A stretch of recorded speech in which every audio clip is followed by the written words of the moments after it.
Sociology एक ऐसा optional है जो बहुत डाइवर्स तरह के बच्चे ऑप्ट करते हैं। और ना मेरी यहाँ पे सिर्फ एक ही कोशिश है आप सभी के साथ कि सोशियोलॉजी एक बर्डन ना बने, सोशियोलॉजी रादर एक ऐसा एसेट बने जो आपको जीएस में, एसए में, सब जगह हेल्प करता चले। और इनफैक्ट एक ऐसे माइंडसेट के डेवलपमेंट की बात मैं चाहता हूँ करना जो आपको इंटरव्यूज़ में भी हेल्प करे और रिफ्लेक्ट करे आपके आंसर्स में। तो दोस्तों यहाँ स्लीपी क्लासेस पर एक ही चीज़ है जो हमें गाइड करती है, वो ये है कि स्टूडेंट एक्सेल करें एग्जाम्स में, चाहे वो सोशियोलॉजी का कोर्स हो या कोई भी और जीएस का, पॉलिटिकल साइंस, कोई भी कोर्स हो। एक्सेलेंस ही रिक्वायर्ड है यूपीएससी में अंत में रैंक दिलाने के लिए। बहुत से डाइवर्स तरह के बच्चे जुड़े स्लीपी क्लासेस के साथ, सोशियोलॉजी का कोई बैकग्राउंड भी नहीं था, एक्सेल किया, सिंगल डिजिट रैंक लिए। वही कोशिश कर रहे हैं हम पर्टिकुलर अपने कोर्सेज में कि आप जुड़ें अगर हमारे साथ तो सिंगल डिजिट रैंक निकालें और सबसे ज़रूरी बात, पूरे प्रोसेस को एंजॉय करें। हेलो दोस्तों, स्वागत है आप सभी का सोशियोलॉजी के पेपर 2 एंड पेपर 2 में जैसे हमने C7 में कुछ टॉपिक हैं। अगेन हमने जैसे पॉवर्टी, डेप्रिवेशन, इनइक्वालिटी टॉपिक है। ये पहले जैसे हमने जगह जगह कवर किया, लेकिन आपके लिए फिर से मैं यहाँ पे एक बार कंपाइल कर रहा हूँ। तो जैसे देखो, पॉवर्टी, डेप्रिवेशन, इनइक्वालिटी में बात करें तो कॉजेज़ देखना शुरू करते हैं कि उसकी कॉजेज़ क्या क्या हैं पॉवर्टी के। सबसे पहले हम देखते हैं सोशल कॉजेज़, ठीक है। जैसे लोअर कास्ट पे बहुत सारी डिसेबिलिटीज़ हैं, वो पार्टिसिपेट नहीं कर पाती, बहुत सारी जो पर्टिकुलर इकोनॉमिक अपॉर्चुनिटीज़ में, तो पॉवर्टी कॉज होती है। देन उसके बाद लोअर कास्ट के अपार्ट बाकी जगह कॉन्स्पिकुअस स्पेंडिंग है हमारे पास, कि हम जो ऐसे हमारे पास बहुत सारी हमें ऑब्लिगेटरी स्पेंडिंग करनी पड़ती है, फॉर एग्जांपल मैरिजेस में, फ्यूनरल्स पर, जहाँ पर जो कि इतना खर्चा हो जाता है कि poverty strikes the family. And then social pressures वगैरह जो हैं सभी मैरिजेस वगैरह को लेके, इंक्लूडिंग डाउरी, ठीक है। देन इकोनॉमिक रीजंस क्या हैं कि जो लैंड की डिस्ट्रीब्यूशन काफ़ी अनइक्वल है, वेजेस लो है, एंड इंडेटेडनेस इज परपेचुअल, की परपेचुअलिटी में चलती रहती है, ख़त्म ही नहीं होती उधारी, ठीक है। ये हमने देखा, हमने ये वाली बातें एंड ये तो अभी से नहीं है, ये तो अंग्रेज़ों के टाइम से चलता आ रहा है, जब से जो कैश जो इंट्रोड्यूस किया गया, कैश बेस्ड जब से रेंट पे शुरू किया गया एग्रीकल्चर का, तब से ये प्रॉब्लम है। देन पॉलिटिकल हमारे पास जैसे पॉलिसीज़ काफ़ी स्क्यूड हैं, एंड लोगों के पास वॉइस एंड अकाउंटेबिलिटी के मैकेनिज्म्स नहीं है कि हर 5 साल में सब सरकार आप गिरा दोगे तो गिरा दोगे, उतनी ही आपके पास पावर है। अदरवाइज अकाउंटेबल ठहराने की कि हमारे लिए काम क्यों नहीं हुआ, हमारे लिए अपॉर्चुनिटीज़ क्यों क्रिएट नहीं हुई, तो वो या तो लोगों के पास कोई जो वॉइस, मतलब कि उनके पास कोई ज़रिया ही नहीं है अपनी बात लोगों जो पॉलिसी मेकर से पहुंचाने का। देन अगर है तो अकाउंटेबल नहीं ठहरा सकते उनको। देन ग्लोबलाइजेशन ने कॉटेज इंडस्ट्री, कॉटेज मतलब छोटी छोटी जो इंडस्ट्रीज थी, इनको जो साइडलाइन कर दिया, ख़त्म कर दिया, एंड उसके कारण जो इनसे जुड़े हुए लोग थे और भी पुअर हो गए। नेचुरल कॉजेज़ में जैसे डिजास्टर्स आ जाते हैं, ये पुअर को सबसे ज़्यादा इफेक्ट करते हैं, क्योंकि सबसे वल्नरेबल पुअर ही हैं, कच्चे घर में रहते हैं, एंड सैनिटेशन मैकेनिज्म वगैरह अच्छे नहीं होते, तो generally they get affected the most. And then उसके बाद कॉन्सिक्वेंसेस क्या होते हैं इन सब चीज़ों का, अगर देखें कॉन्सिक्वेंसेस क्या हैं, कल्चर ऑफ पॉवर्टी बिल्ड हो जाता है। कल्चर ऑफ पॉवर्टी के बाद डिपेंडेंसी आती है कि जब सरकार करे तो करे, अदरवाइज नहीं हो पाएगा। देन माल न्यूट्रिशन, इसके आप लिख सकते हैं एजुकेशन स्किल वगैरह जो अटेन करने में बहुत, सिर्फ माल न्यूट्रिशन सिर्फ और सिर्फ बर्डन ऑन द स्टेट या ऑन सोसाइटी नहीं है। ये माल न्यूट्रिशन से हो क्या रहा है कि स्किल या फिर पोटेंशियल भी कम हो जाता है, कि पोटेंशियल कि कितना स्किल हम एक्वायर कर सकते हैं, उसका पोटेंशियल कम हो जाता है ना। देन पॉपुलेशन का एक्सप्लोजन, क्योंकि वर्किंग हैंड चाहिए बहुत ज़्यादा जो पुअर को सर्वाइव करने के लिए, यूपीएससी पूछ चुका है। देन जो हमारे पास मोरालिटी की डेग्रेडेशन की बात कैसे हो जाती है कि पर्टिकुलरली कि सर्वाइवल के लिए जो भी करना पड़े वो करो, है ना। एंड जो सोशल जो हमारे बहुत सारे जो मॉरल्स जो समाज चाह रहा है फॉलो करवाना, वो नहीं हो पाते, क्योंकि जो भी जैसा भी कोई ज़रिया हो सर्वाइवल का, वो सर्वाइव करने की टैक्टिक अपनाओ। एंड क्योंकि पॉवर्टी में जो जैसे ना क्राइम एटसेट्रा सब कुछ बढ़ता है उससे, तो एंड देन इलिटरेसी, क्योंकि पैसे ही नहीं है स्पेंड करने के लिए एजुकेशन पे। एंड देन उसके बाद सोशल डिविएंस, है ना, क्राइम, करप्शन तो जनरली एक ऐसी एक वैल्यू बन के सामने निकलती है कि अगर आप करप्ट नहीं हो तो you will not be able to survive well in the society. Then infant mortality, maternal mortality etcetera, और भी जो आपको लगते हो यहाँ पॉइंट्स, वो डाल सकते हैं हम, ठीक है, ओके। देन उसके बाद जो पॉवर्टी की परसिस्टेंस क्यों होती है, क्योंकि ये सभी पॉइंट्स जो हैं हमारे पास। एंड ग्रीन रेवोल्यूशन, जो हमारे पास बहुत सारे लोग जो एग्रीकल्चर से जुड़े हुए थे, वहाँ पर ग्रीन रेवोल्यूशन पहुँचा ही नहीं, तो पॉवर्टी परसिस्ट करती है। देन इराडिकेशन कैसे की जाए, तो इन सभी मेजर्स को ऊपर जो हमने देखे, तो इन सभी मेजर्स को political, economic, social, technological, environmental, legal, इन सभी को सॉर्ट आउट करिए, ठीक है।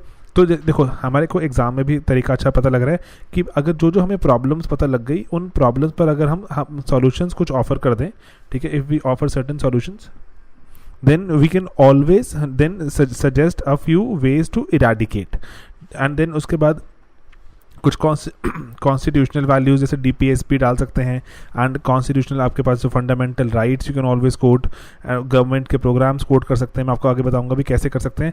एंड देन उसके बाद कंटेम्प्रेरी में कि आजकल हमारी अवेयरनेस बहुत इंक्रीज हो गई है दैट वी आर पुअर, है ना, कॉन्शियसनेस बोलते हैं इसको, कि consciousness of being poor has reason to a great extent, and उससे हुआ क्या है कि रिलेटिव पॉवर्टी बढ़ रही है। एब्सोल्यूट पॉवर्टी अगर डिक्लाइन हो रही है, रिलेटिव पॉवर्टी बढ़ रही है।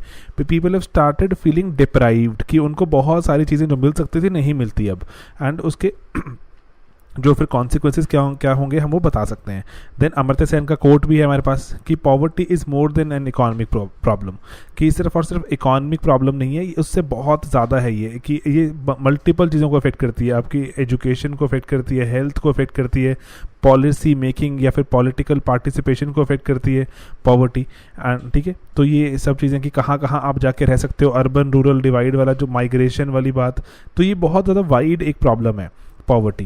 एंड देन ये हमारे पास ना, ये बहुत आपको मैं एक ब्रॉडर फ्रेमवर्क दे रहा हूँ, इसको GS2 में भी आप डाल सकते हैं, बहुत ही ब्रॉड फ्रेमवर्क होता है ये फ्रेमवर्क है ऑन हाउ गवर्नमेंट पॉलिसीज़ और प्रोग्राम्स जो दे कैन इरेडिकेट पॉवर्टी, ठीक है। 4 लेवल पे गवर्नमेंट पॉलिसीज़ प्रोग्राम बनती हैं पॉवर्टी को इरेडिकेट करने के लिए, आप इन्हीं में ही स्कीम्स डाल सकते हैं, ये मेगा फ्रेमवर्क है एक, ठीक है। जैसे सरकार क्या कर सकती है पॉवर्टी हटाने के लिए, वेज एम्प्लॉयमेंट दे सकती है, जैसे सरकार ने मनरेगा शुरू किया, है ना, आपके पास और एग्जांपल लिख सकते हैं यहाँ पे।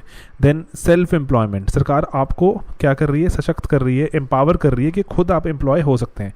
फॉर एग्जांपल हमारे पास stand up India, startup India etcetera, बहुत सारी स्कीम्स, कुदुम्बश्री, ये स्कीम्स हैं। फूड श्योरिटी, कि अगर सरकार आपको खाने की श्योरिटी दे दे तो यू विल स्टार्ट, जो आपके पास जो पैसे होंगे you will start spending it on your skill enhancement, education, health, है ना। फूड श्योरिटी, इसके लिए हमने नेशनल फूड सिक्योरिटी एक्ट, ये वो बहुत कुछ हमने बनाया हुआ है। Then social security, social security क्या होती है, जैसे अटल पेंशन योजना हमारे पास है, राष्ट्रीय स्वास्थ्य बीमा योजना एट्सेट्रा, है ना, स्कीम्स डाली यहाँ पर। तो ये GS2 का भी अच्छा आंसर बन जाता है, जो वे फॉरवर्ड में आप डाल सकते हैं कि 4 तरह के प्रोग्राम पॉलिसी सरकार फॉलो कर सकती है। ये ब्रॉडर मेगा फ्रेमवर्क है कि, ठीक है। देन लेकिन अगर आज़ादी के बाद की बात करें तो रूरल डेवलपमेंट प्रोग्राम और 2 तरह के प्रोग्राम थे जो पर्टिकुलरली पॉवर्टी को इराडिकेट करने के लिए चलाए गए, एक तो RDP एंड एक था कि अर्बन इलाकों में अगर हम इंडस्ट्रियलाइजेशन के बेनिफिट्स को पहुंचाएं, ठीक है, अर्बन इंडस्ट्रियलाइजेशन प्रोग्राम, ठीक है। लेकिन हर जगह बेनिफिट नहीं पहुंचा, पॉवर्टी परसिस्टेंट रही, नक्सलाइट मूवमेंट भी आती है उसके कारण, क्योंकि वो सरकार को ब्लेम करते हैं कि आपने पॉवर्टी हमारी डेस्टिनी बना दी है, एंड कि पॉवर्टी ही हम कि will always be poor, perpetually poor रहेंगे, तो इसीलिए वो they rise up in an armed revolt. तो उसके बाद अब यहाँ पे वही जैसे ना लैंड रिफॉर्म मूवमेंट का फेलियर वगैरह सब कुछ हम बोल सकते हैं यहाँ पे कि नक्सलाइट मूवमेंट को जो आगे पुश देता है। देन उसके बाद हमारे पास जो इंडिया में अगर पर्टिकुलर बात करें, और डेप्रीवेशन हमारे पास मल्टीपल फॉर्म में एग्जिस्ट करती है। ऐसा नहीं है कि सिर्फ और सिर्फ एक तरह के लोग गरीब हैं, वेरियस एथनिसिटीज़ हैं, रिलीजन्स हैं, कास्ट, जेंडर, ये सभी तरह के लोग मल्टीपल तरह से डिप्राइव्ड हैं। कि जिसकी हो सकता है कि अगर एक बहुत ही अमीर परिवार टॉप कास्ट में कोई, लेकिन अगर लड़की है तो can be deprived of a lot of things. तो इसलिए डेप्रीवेशन के मल्टीपल एस्पेक्ट्स हैं, है ना, हमने इनको देख के चलना है हमेशा ही। एंड देन उसके बाद कि अगर हम वेस्टर्न कॉन्सेप्ट और इंडियन कॉन्सेप्ट में देखें तो वेस्टर्न कॉन्सेप्ट जो पॉवर्टी का काफ़ी इकोनॉमिक ड्रिवन है, ठीक है, जैसे lack of money. And India में जैसे ऑस्कर लुइस आके क्या बोलते हैं कि यहाँ पर कल्चरल पॉवर्टी है। कल्चरल पॉवर्टी मतलब कि काफ़ी लोग कंटेंट हैं, कि अब गरीब हैं लेकिन कंटेंटमेंट से ग्रस्त हैं, वो चाहते ही नहीं कुछ एक्स्ट्रा एफर्ट करना। ऑस्कर लुइस इससे काफ़ी परेशान भी होते हैं इस बात से, ठीक है। एंड देन उसके बाद वो क्या बोलते हैं कि सिर्फ सरकारी इनिशिएटिव इनफ नहीं है, लोगों को भी पार्टिसिपेट करना पड़ेगा। हमने ऊपर देखा था ना, डिपेंडेंसी सिंड्रोम आ जाता है तो कि लोगों को लगता है poverty is a way of life, ऐसे ही होती है ज़िंदगी। नहीं, ऐसे नहीं होती, it can be a lot better in terms of economic prosperity. Then उसके बाद हमारे पास यहाँ पे अगर हम जैसे जो वेरियस हमने जो स्टेप्स उठाए, इरीगेशन, कोऑपरेटिव फार्मिंग, जमींदारी, एबॉलिशन, लैंड सीलिंग एक्सेट्रा, आप इसको लिख सकते हैं कि जो ये गैप था उसको कम करने के लिए था, रिच एंड पुअर का। जो R राधाकृष्ण सोशोलॉजिस्ट हैं लिखते हैं ये भी कि पॉवर्टी से लेकिन हुआ क्या, पॉवर्टी से सॉलिडारिटी इंक्रीज हुई। ये कहीं ना कहीं पॉवर्टी के लिए एक पॉजिटिव एस्पेक्ट लेके आते हैं कि पॉवर्टी ने हमारे देश का नुकसान नहीं किया, इन्होंने फ़ायदा भी किया कि सॉलिडारिटी इन्फोर्स करी बिटवीन पीपल। जैसे कार्ल मार्क्स बोलते हैं ना कि जब वर्कर बहुत एक्सप्लॉइट हो जाएगा तो सभी वर्कर जो ट्रू कॉन्शियसनेस का शिकार होंगे and then they will rise up in revolt against the बुर्जो।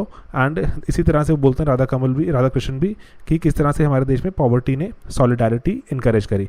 लेकिन भल्ला इन चड्ढा स्टडी करते हैं लुधियाना के विलेजेस में और वो कॉन्ट्राडिक्ट करते हैं इस बात को। वो बोलते हैं कि जैसे जैसे फार्मर्स रिच होते गए, वहाँ पे ग्रीन रेवोल्यूशन आता गया, rich farmer they kept getting richer. तो एंड कई बार तो ऐसा हुआ कि जो गैप था बिटवीन एक जो छोटे पेजेंट में, पुअर फार्मर में और रिच फार्मर में 200 गुना हो गया था। तो उससे क्या हुआ कि जो बहुत high level of deprivation feel होती थी जो गरीब फार्मर को, और जो इनइक्वालिटी काफ़ी स्ट्रक्चर्ड हो गई, सोसाइटी का पार्ट बन गई इनइक्वालिटी कि पर्टिकुलर तरह की सर्विसेज जो पेजेंट्स एंड पुअर फार्मर्स तक पहुंच ही नहीं रही थी। भल्ला एंड चड्ढा की स्टडी है लुधियाना के विलेजेस की इन पंजाब। तो वो उसको सब्सटैंशिएट करते हैं कि ज़रूरी नहीं है कि हर वक्त जो पॉवर्टी है वो आपको सॉलिडारिटी ही इन्फोर्स करे, उसके जो कॉन्ट्ररी भी कर सकती है। एंड हम इसको यहाँ भी हम ऑनर बेटे को भी कोट कर सकते हैं, जो उनका आर्टिकल था वो लिखते हैं पॉल्यूशन एंड पॉवर्टी, है ना। वो जैसे जो वो लुई डूमो को क्रिटिसाइज़ करते हैं कि PNP is not pollution and purity, it is pollution and poverty. कि पॉवर्टी बहुत बड़ी पॉल्यूशन है कि अगर आप पुअर हैं तो बहुत हाई लाइकलीहुड है कि you will be ostracised from the society. And वो कह रहे हैं पॉवर्टी कॉन्टेजियस भी होती है। रादर ये जो कास्ट वाली पॉल्यूशन है, उस वाली पॉल्यूशन से कहीं ज़्यादा खतरनाक पॉल्यूशन कौन सी है मॉडर्न एरा में? पॉवर्टी वाली पॉल्यूशन। एंड ये क्या इट पासिस थ्रू, जो पॉवर्टी हमारे जो ऑन द वे लिखते हैं अपने आर्टिकल में आगे, कास्ट, रिलीजन, रीजन, सभी को ही बियॉन्ड, जो इट कट्स अक्रॉस देम, ठीक है, सभी के थ्रू निकलती है ये जो पॉवर्टी की जो नामक पॉल्यूशन है जो, ठीक है। एंड देन उसके आगे हम देख सकते हैं अमर्त्य सेन, जॉन ड्रेस को भी कोट कर सकते हैं कि पॉवर्टी से सेक्लूजन हो जाती है ना, डेप्रीवेशन, इनइक्वालिटीज़ की अपनी पॉलिटिकल जो पॉलिसी मेकिंग में कोई से नहीं रहती। एंड उसके बाद पर्टिकुलर कुछ कम्युनिटीज़ एंड माइनॉरिटीज़, जैसे यहाँ पर हम सच्चर कमेटी को भी कोट कर सकते हैं ना, जैसे हमने पहले बात की है सच्चर कमेटी और रंगनाथ मिश्रा कमेटी, कि किस तरह से पर्टिकुलर कुछ कम्युनिटीज़, कुछ माइनॉरिटी, पर्टिकुलरली वो मुस्लिम्स को बात करते हैं, वो किस तरह से वो पॉवर्टी का शिकार हैं। एंड अकॉर्डिंगली उनके जो वेरियस जो डेवलपमेंट इंडिकेटर्स हैं वो भी काफ़ी ज़्यादा बुरे हैं। तो क्योंकि पर्टिकुलर कुछ कम्युनिटी है वहाँ पर ही पॉवर्टी कॉन्सेंट्रेट होती जा रही है एंड सेक्लूजन भी होता जा रहा है। तो मल्टीपल डेप्रीवेशंस अराइज होती हैं because of poverty. And then solution में आपको वही है, मल्टी डायमेंशनल अप्रोच चाहिए, एजुकेशन चाहिए, स्किल चाहिए, है ना, सब कुछ, एंड अपॉर्चुनिटीज़ चाहिए, इक्वालिटी ऑफ अपॉर्चुनिटी चाहिए कि सभी को इक्वल अपॉर्चुनिटी मिले। एंड देन सिविल सोसाइटी को बहुत एक्टिवेट करना ज़रूरी है ताकि जो पुश है वो सरकारी पुश ना रह के, डिपेंडेंसी ना रह के, जनता भी कंसिस्टेंटली पुश करे। मास मीडिया के बारे में बात कर सकते हैं। एंड देन उसके बाद health policy, child welfare policy, social welfare policy जो हमने बात करी।